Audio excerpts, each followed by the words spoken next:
আসসালামু আলাইকুম। আজকে একটি বেসিক আলোচনা করব এলসির ডকুমেন্টেশন প্রসেস নিয়ে। তো বর্তমান বিশ্বের যত কোম্পানি আছে তারা ব্যাংকিং সেক্টরের মাধ্যমে এলসি ওপেন করে বায়ার এবং সাপ্লায়ারের মধ্যে একটা গুড উইল সম্পর্ক রিলেশন করে, ট্রাস্টেবল উইল সম্পর্ক রিলেশন করে প্রোডাক্ট এক দেশ থেকে আরেক দেশে নিয়ে আসে। তো এখানে এলসির গুরুত্ব অনেক বেশি।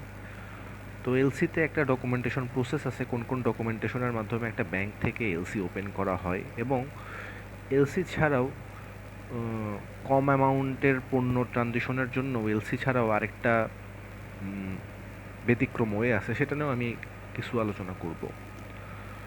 তো একটা ব্যাংকে এলসি ওপেন করার আগে প্রথমে আমাদের পারচেস অর্ডার লাগে, যেটাকে আমরা পিও বলি, প্রোডাক্টের পিও।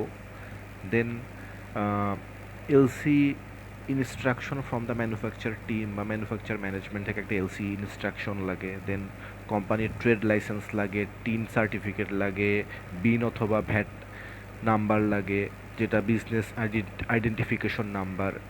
দেন আইআরসি সার্টিফিকেট লাগে, প্রত্যেকটা কোম্পানির আইআরসি সার্টিফিকেট খুলতে হয়। দেন আমাদের একটা প্রোফর্মা ইনভয়েস লাগে, যেটা প্রিলিমিনারি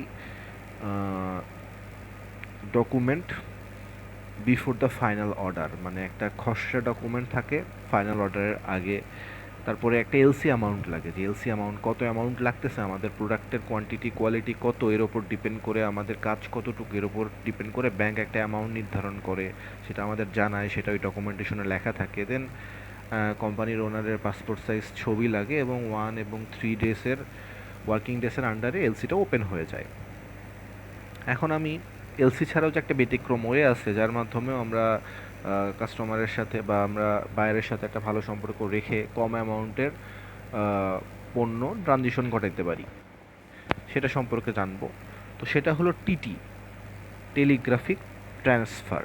এলসি যেমন এলসি লিটার অফ ক্রেডিট, তেমন টিটি হলো টেলিগ্রাফিক ট্রান্সফার। তো এলসি নিয়ে আগে একটু বলি। এলসি সাধারণত একটা বড় অ্যামাউন্টের ক্ষেত্রে, বিগ অ্যামাউন্ট মানির ক্ষেত্রে ইউজ করা হয়। এলসি কিছুটা টাইম কনজিউমিং, কারণ অনেকগুলো প্রসেস থাকে, সময় লাগে, 1 মাস 2 মাস সময় লাগতে পারে। দেন এলসি মোর সিকিউর, কারণ এখানে ব্যাংকের 2-3টা ব্যাংকের ইন্সপেকশন হয়, অডিট হয়, that's why LC is more secure. এবং মোটামুটি 10,000 ডলারের উপরে বা $10,000 মধ্যে টাকার ট্রানজিশনগুলা এলসির আন্ডারে হয়ে থাকে, এবং ম্যানুফ্যাকচার মাস্ট বি অথেন্টিক এলসির ক্ষেত্রে।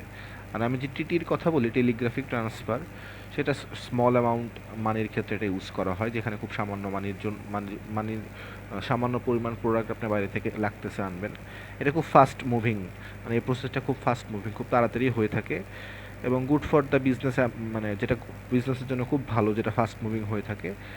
সম্ভবত সম্ভবত না, $1,000 অথবা $1,000 কিছু ওপরের প্রোডাক্ট ট্রানজিশনের ক্ষেত্রেই এই টিটি, টেলিগ্রাফিক ট্রান্সফারটা ইউজ করা হয়ে থাকে। এবং এটা একটু আনসিকিউর, বিকজ একটা কম অ্যামাউন্টের মানি, প্রপার ডকুমেন্টেশন হয়তো লাগতেছে না, ব্যাংকের টোটাল ব্যাংক মানে ভালোভাবে ব্যাংকের অডিটের বা কাজকর্মগুলো হচ্ছে না, দ্যাটস ওয়াই এটা একটু সিকিউর ইস্যু থাকে। বাট কম অ্যামাউন্টের জন্য মানুষ এত রিস্ক নেয় না, মানুষ পেমেন্ট করে ফেলে নিজেদের মতো করে। ধন্যবাদ।